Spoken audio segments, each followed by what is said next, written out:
кошку, которая могла бы быть ласковой, которая любит играть, которая будет хорошим помощником нашим детям, чтобы они могли о ней заботиться. Однажды, увидев объявление недалеко от дома, мы решили посмотреть вживую котят Мейн-куна. Мы поехали только посмотреть.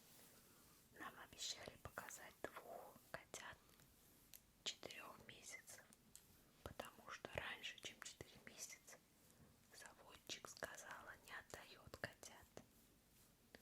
Когда мы прибыли на место, кроме кошки, у заводчика были еще собаки и другая живность. Мейн-кунов в квартире было предостаточно. Больше всех нас поразил большой, рыжий Мейн-кун. Очень большой. Мы сразу впечатлились. Нам показали 2 котят. Одна прекрасная, я бы сказала, розовая девочка. Розовый такой окрас. У нее были маленькие кисточки. Вторая была вот эта, Василиса. По паспорту ее зовут Лора Лейн, но мы ее назвали Василисой. Василиса была очень испуганная, когда ее взяли на руки. Она вся превратилась в комочек. Она была очень худенькая, маленькая, и глазки у нее были черненькими, больными. Заводчик нас убедил, что так бывает, ничего в этом страшного. Чаем сказал, промойте, все хорошо. И так как у Василисы были еще некоторые проблемы, нам согласились ее отдать гораздо дешевле. Уже тогда мы поняли, надо спасать кошку. Если не мы, то неизвестно, что с ней будет, так как по меркам заводчикам она не является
Но на этом приключения наши не закончились.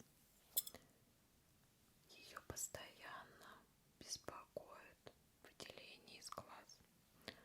Мы вновь обращаемся к ветеринару. Нам назначают очень много анализов. И выясняется, что у нее 2 вируса кошачьих.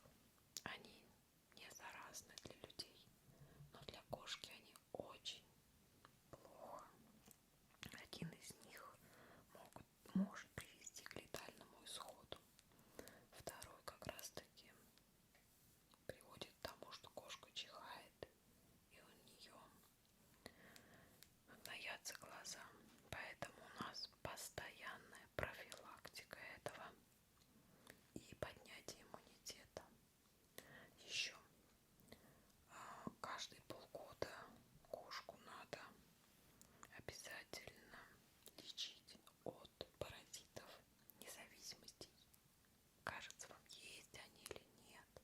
С лекарствами от блох у нас тоже получилась нехорошая история. Ветеринар нам выписал капли. Мы их брызнули около шеи. И неожиданно в этих местах у нас вылезла шерсть. Вот такая непредсказуемая аллергическая реакция получилась у нашей Василисы. И до сих пор здесь шерсть очень плохо растет. Все у нее не так, как у кошек.